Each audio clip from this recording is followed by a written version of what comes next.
What's good, YouTube? It's jazzlovesmma here, and I'm going to be talking about the not the UFC, the Dana White Contender Series Season 10 fights that just happened a couple minutes ago, like 20 minutes ago. I don't know when they ended exactly. I've been trying to record this video like 4 times now. But I think it's going to be important to talk about these Contender Series fights. It allows me to somewhat try to remember them a little bit more, because a lot of these guys are probably going to be coming in the next couple of months. It seems like the Dana White Contender Series fighters, they take long layoffs unless they're getting short-nosed opponents. So I don't think we're going to see these guys like super soon, but this is a way to help me and anyone who watches this video somewhat remember them, get a breakdown on what they did. Not everyone catches the Contender Series fights, even though they should. Some of these fights were pretty good. But yeah, I'm going to break these down now.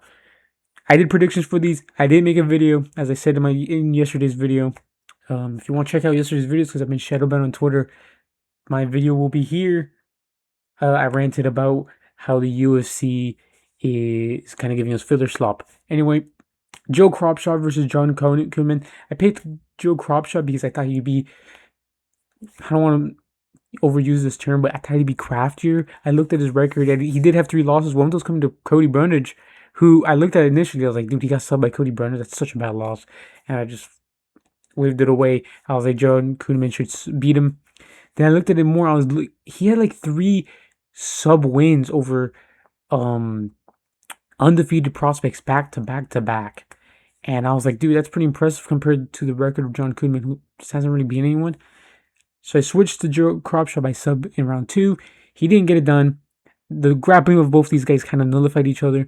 But John Koonman was just kind of winging these big overhands and these big hooks. And I just didn't think he looked good. Joe Cropshot looked decent. He was getting hurt early, but he was making sure he had kept a decent enough guard. He's kind of getting hit more on the forehead than anything, and I think that he dealt with the early pressure well. He didn't let himself get overwhelmed. He kind of is like a scrawny, lanky victim build, which I didn't like too much visually, but it worked well. I was kind of watching this fight in the middle of like working out, so I didn't get to really watch the first 2 rounds. But from what I saw, rounds 1 and 2, it's just Koonman swinging big hooks, and then Cropshot just countering good 2s, good jab, good front kicks. I like the work that I saw from him. I thought he was doing a bit better. He was busting up the nose of John Koonman. He had some swelling and he was getting hit. He was getting reddening up, but he was busting up John Koonman with the jab. Even in round 2, he really stung him with a good lead hook. He was getting clipped too, especially when he would pressure Koonman. I remember him getting stung and him getting hit over the guard, but I felt like Koonman was laying a lot on the shoulders or on the back of Cropshot, which I think Joe did really well to do. I didn't think he would get in round 3. He looked really good, poured it on, chopping low jab, and I love the right hand to the body because he noticed Koonman was slowing down, and he did an amazing job of capitalizing with shots to the body. In rounds 2 and 3, the grappling was kind of a nothing factor. I think Cropshot got put in a takedown, but then he looked for the leg, and then they both got back up. Some decent scrambling from both, some decent grappling from both. And in the last like 10, it was off a slip, I think, from Cropshot as well. He got taken down, and yeah. Then in the last couple of seconds, I think Cropshot gets a takedown, and he finds an armbar and fucking snaps it with 5 seconds left. Nasty stuff. That's what won him the contract. I didn't think he would get signed. I thought he'd be one of these guys that they get signed to the UFC, or they don't get signed on Contender Series, but then you randomly see them on a short notice Apex card, where they're just a random fill in, or on a prelims of like a big card, or on like a main card opener of a fight night, and you're like, why is this dude even here? That's kind of where I thought he would be, but he got signed, so that's good. Maybe you win the rematch for Brundage. What's Brundage up to? Realistically, I don't know how far he makes it. I don't think he looked that good where I'm like, this dude's gonna be ranked. I don't think he'll be there, but he looked okay. I think he'll be someone who he'll test the unproven prospects.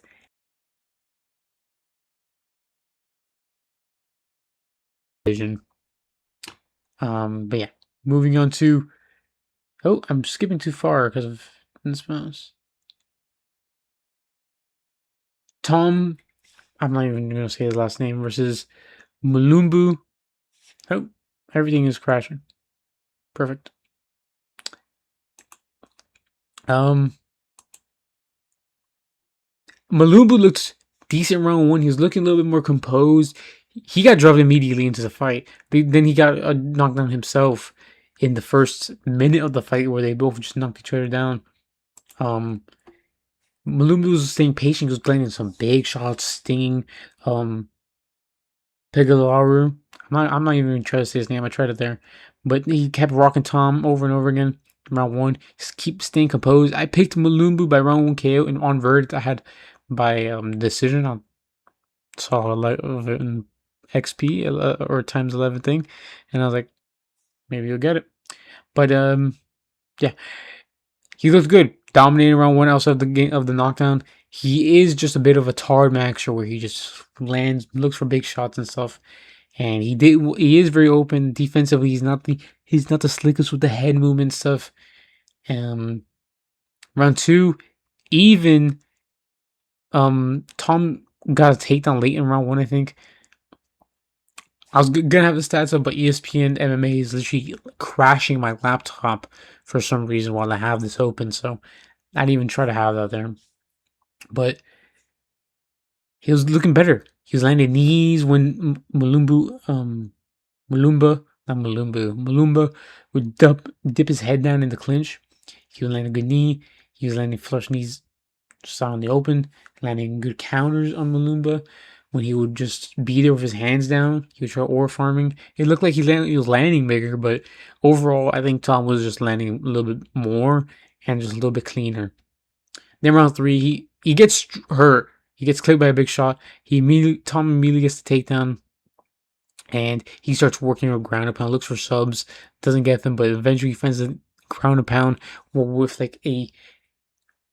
the rear naked in on one arm, but then he's just smashing with shots to the side of the head. Good stuff from him. He got signed. He's a tough kid. I don't know. I'm calling him a kid. I'm like way younger than this dude, but he's a tough dude. I don't know how far. Again, I wasn't impressed with these first two guys. Did they win and did they look okay? Yes, but I don't think they'll be ranked. I don't have a lot of promise. I don't know where their ceilings are. I think Tom is going to be a decent unranked guy. I think he's going to have fun fights, but I could just see him in the wrong. If he gets a bad debut, I could really see him looking like shit. Like a cleaner fighter than Mulumba would probably have found the finish. Like Rahiki probably would have cleaned this dude up in a round because he's just the cleaner striker. He's faster. Malumba's just sloppy, big. I know it's easy to say that, even though Rahiki was in fucking hell with this guy, but Rahiki is just a cleaner striker, and I think he's gonna get better. And maybe Tom gets better, but I wasn't impressed with how he looked. What's his name? Bilal HASAN versus Saikya. This dude was like minus 5,000. Saikya shouldn't have been in this fight. I'm not gonna say he shouldn't have been there because he's Indian, but he just shouldn't have been in this fight. And the fact that he's Indian is why he lost. Indians just don't seem to be capable of combat sports. Not even trying to be like a racist. I'm not trying to be racist. Not, but it just seems like they're not really capable of high level combat sports. And Bilal HASAN is a decent prospect from regionals. Came in here, dusted him up, looked amazing. He's a little zesty, but he's got energy. I think he's going to be a huge star in the UFC if he can keep up a win streak or put up together a good win streak. If he can put up some good wins, I think he can be something big. I think he'll be a big star. A lot of promise. He's very dynamic, very explosive, and just does the first right hand over the top. He lands, puts this guy down. He was landing nasty body kicks. He kind of has like a frog build. He reminds me of Myron Santos. But moving on to Abe Al-Sahir versus Fabricio Escarega. This fight was shit. Escarega early was just piecing up Abe. I'm not even trying to pronouncing these guys' last name. Some of these guys' last names. He was just landing better. He was landing some good right hands. Abe was landing some good check hooks, but he just kept looking for double legs. They kept talking about this in commentary. He would like be nearly in on the double leg, and he would just never switch to a single when what's his name? When Escarega would like really spread his legs against the fence, he would just never switch to the single, and he would just be stuck there and then get his stuff and be on the back foot. At the lane round one, he was landing good. He was cracking Escarega over and over again with these left hooks, but it wasn't enough. I thought he lost the first round. I thought he lost the first round early. Like for the first 3 minutes, he may have been just smudging, but Escarega was landing elbows. He was landing good on the feet, pressuring. Round two, pretty much the same, but I think he got dropped as well to a knee. I didn't look to me, it looked more like a slip, but on commentary they said that he got clipped by like a right hand, probably like the tempo, and he got put down to a knee. Round two, first off, I'm gonna say this before I continue. They look like fat featherweights. These guys did not look like lightweights. They look like fat featherweights, and I think that's where they should go. I thought if either of these guys got signed, they should go to featherweight, and I think if they go to the regionals, they should try out featherweight because they didn't have the leanness, they didn't have the size, they didn't look that big for the division. I feel like I've seen bigger featherweights. So yeah, bigger featherweights than these guys, and like some of the even like the smaller lightweights look in better shape than these guys, and I think that's something to be mentioned.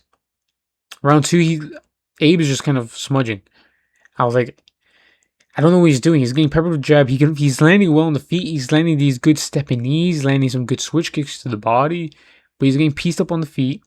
Then he shoots these double legs, and he's not getting. He didn't get a single takedown for the first 2 rounds. He was just getting smudged, and then Escarega would line these good elbows. He line good elbows to the body, to the head. Rip good body shots. I wasn't impressed with Escarega at all either. On the feet, he was getting cracked. He was defensively unsafe. He looks like if you fused Ludovic Klein and Chanko. Just very weird look. But he wasn't really impressing me. His low kicks were okay. He was landing decently. But he kept getting like stepping knee to the face, to the body. He kept getting cracked by right hands and left hooks by Abe. And round two was somewhat competitive, but Escarega I just thought clearly won it just based off damage and landing more on the feet. Abel kept doing well in the end of the rounds, but I just didn't think it was enough. And then round three, pretty much the same. Some good reversals. They had some good scrambles. And when they were all in the open, it was scrappy. But then Abe would just smudge, and he would be on his double leg, and he even went on a single leg once, and then he went back to the double, and it just didn't make sense. Both kind of like low level.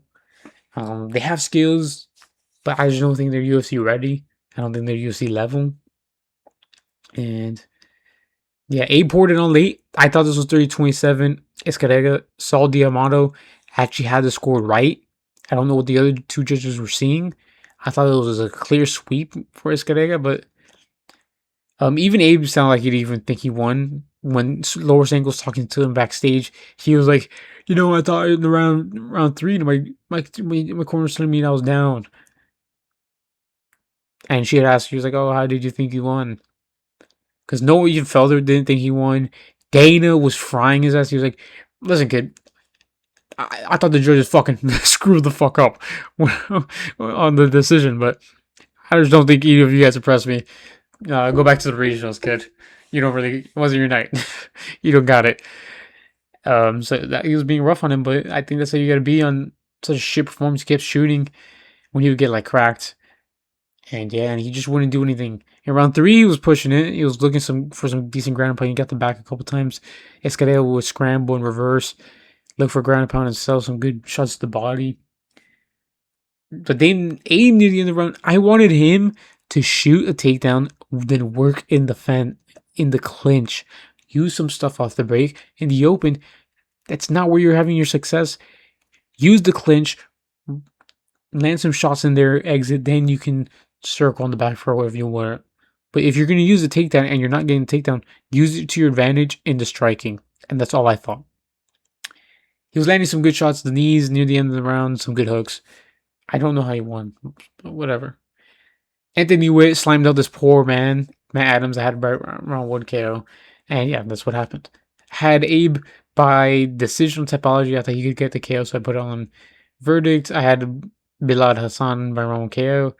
I had Malumba to win.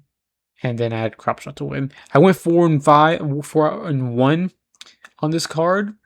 Not bad. Decent fights to start off. Abe versus Escarega was disappointing. HASAN versus were expected. Decent KOs though. Great highlights for when they get their debuts. And so I think there's two great highlights. They kind of got victims as opponents. I think then there's two guys who I think are mediocre and won't really even make it to the rankings, but fought like somewhat low level and also like they fight the best competition.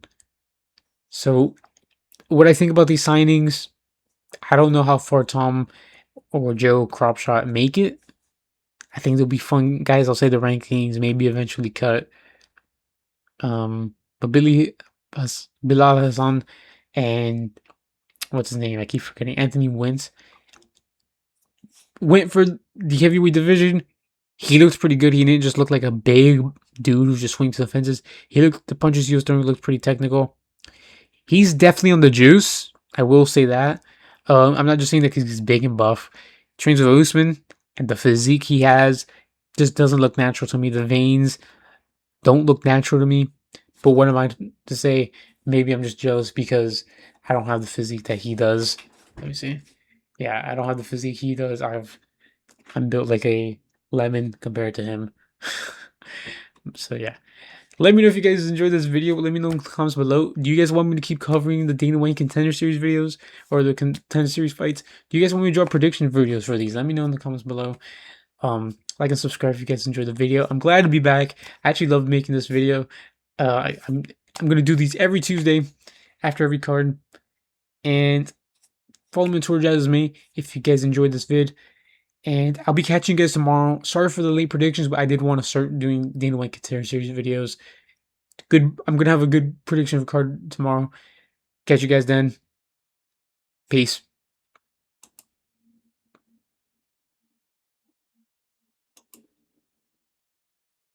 Oh, this video doesn't want to end.